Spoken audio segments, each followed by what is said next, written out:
Hi guys, welcome to our YouTube channel. You're about to experience some information that might just change your life. Like, comment and subscribe.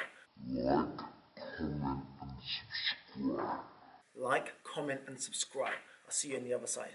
Money doesn't make you happy. However, the lack of money certainly makes you unhappy.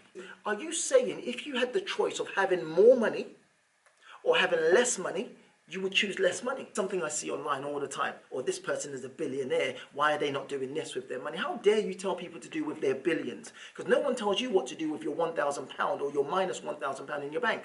The fact is, every single person should focus on creating more so they can be more, do more, and give more. The more money you have, the more chance and the more likely you are to have more impact. If you want to feed an entire village, you cannot feed an entire village when you don't have enough to feed your home. But if you have more money, you can feed an entire village. You can send people to school. You can change lives. So let's stop pretending that we care about people that have all this money because you don't know or have the capability to create wealth for yourself. How about you focus on creating such dynamic wealth for yourself? Then you can choose whether you like to be poor or you like to be wealthy.